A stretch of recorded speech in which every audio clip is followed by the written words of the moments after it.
I'm Ben Collins. I'll tell you, before I start, organizations like 912 are what is going to make the difference. Because if there's anybody in this room that doesn't think that we're in the middle of a revolution, we need to start looking at a little bit deeper. My background is in the Army. I graduated from the George Washington University in D.C. in 2000, and I took a commission as an infantry officer. So I spent my time in North Carolina, Georgia, Qatar, Hawaii, actually. Talk about 36 hours after 9/11. I found myself on an airfield and somebody was handing out real bullets, and I remember thinking, like, no, you got the wrong guy. Are you sure? But for us, it certainly was a time that we kind of, 9/11 was certainly the time where we all kind of woke up and said, you know what, there are people in this world that don't like us and what we stand for. And I'm gonna tell you, there's an image in my mind right now that it's sticking because I just came back. So I was a Green Beret, did 3 tours in Afghanistan, and when I got out of the active Army in November, I stayed in the National Guard as a Green Beret. And I got a phone call last week, and it was Staff Sergeant Matt Pacino, a fellow out of Maryland, Green Beret, was killed in Afghanistan. And so they asked me to be the honor guard at Arlington National Cemetery yesterday. And so I wanted to share, because I think this is something, certainly this group, and I think all of us, you know, these are things, and for me, I get out of Wisconsin and I went to Arlington. It was a in-your-face reminder to me about the sacrifices that are being made right now, so that we can have these meetings. And I'm not trying to bring everybody down and get emotional, but it's stuck in my head right now. And we were marching behind the casket, the horse-drawn casket, down the streets of Arlington. Have a lot of people been to Arlington National Cemetery? Mm-hmm. And it's an impressive thing. And if you haven't been there, I urge you one day to go. And we came to the cemetery plot, and the casket was on my right, and there was a flag, and the mother was standing there, and they just started playing taps, and the mother just collapsed. Her knees buckled, and I was having a very hard time keeping it together, and so I just kind of looked off, and down the road in front of me was another group of family and friends following behind a horse-drawn casket, and off to the right there was another road with a horse-drawn casket and family and friends. Busy day at Arlington Cemetery. And I'll tell you, that for me was because I think we get so in the campaign mode and start focusing on things. Getting away and seeing that, to me, was if I needed it, was a reminder of the sacrifices that we are making right now. I mean, it's not some abstract thing. We're making these things today. We're making the sacrifices. And so groups like 912, you know, we're meeting in an old milk factory in Racine. You know, I think about the original revolutionaries were meeting in the back of a tavern in Boston, right? I mean, who were they to get together and say, let's cast off the chains of slavery? Well, but anyway, that's my time in the Army. When I came out, was the first time that I was really able to kind of take a look, certainly in the state and on a federal level, about what it is that we've been fighting for. And I came to the somewhat painful conclusion that this isn't the country that I've been fighting for. This isn't it. We have slowly lost our way, and we will talk in Q&A and certainly about why that has occurred. But I believe it comes down to leadership.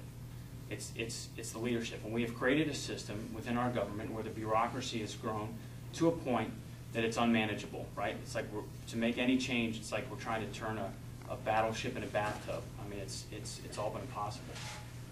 While I was in Washington, I had I went into a luncheon. I was invited to go and sit down at a luncheon with a sitting U.S. senator and listen to some of the individuals in there. And then, because the vote was going on so late, I actually went to Paul Ryan's office and went and listened to the vote that went on pretty late, to the debate. And I was struck by the size of government. Right? I mean, we have 535 representatives on the federal level, and then there's just this unbelievable thing standing behind it to make it go.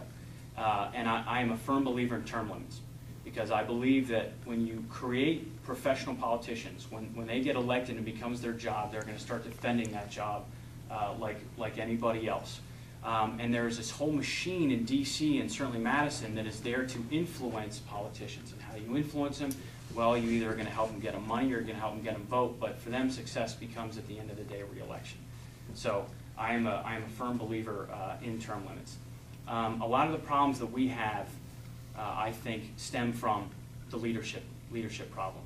So, and we can look at it, and we talk about it all the time, taxes. You know, certainly this organization is no stranger to the fact that we're slowly losing our civil rights. Taxes, education.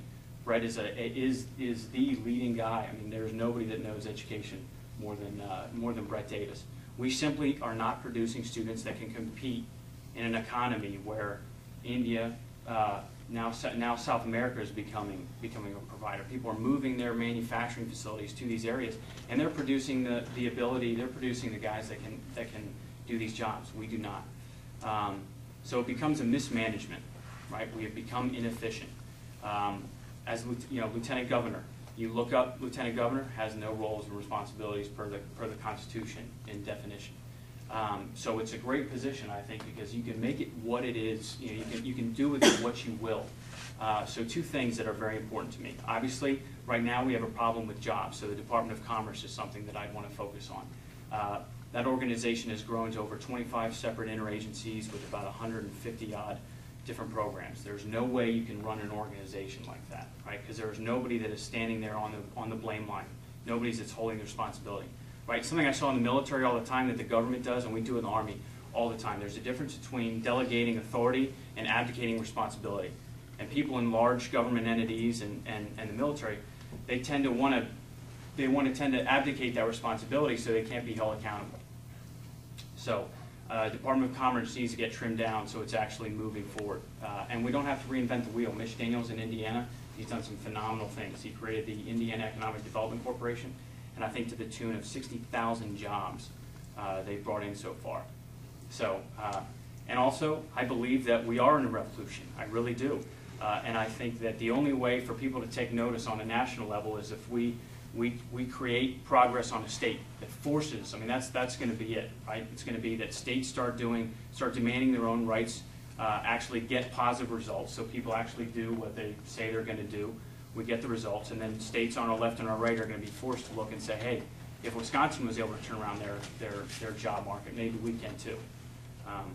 So fighting for states' rights, in my opinion, is going to be a key thing. So there is a Lieutenant Governors Association in D.C. 50 lieutenant governors sit around. That's something that for my campaign, and what I would do as a lieutenant governor is fight for much stronger states' rights. Thank you for I know we could, especially in this room, I mean, this is a good fight. We could probably talk forever, but I certainly want to give Mr. Ross the opportunity. He drove probably 6 hours to get here. And, so anyway, if you have any questions, once we go to the Q&A, please talk to me. Just know that I'm in this. I'm learning the Wisconsin government as we go. They make these great books called the legislative briefing book. So I'm kind of learning the process because I'm stood up to say I want to get involved. And for me, it comes down to leadership. I had 9 years of leadership, commanded everything from 42 young infantrymen to teams of 12 Green Berets in Afghanistan. So I've been in the worst environments where I've had to make decisions where literally lives are on the line. And that's, you take that leadership with somebody who doesn't want to spend a career in politics, and that's where we're going to slowly start making changes. Anyway, thank you very much.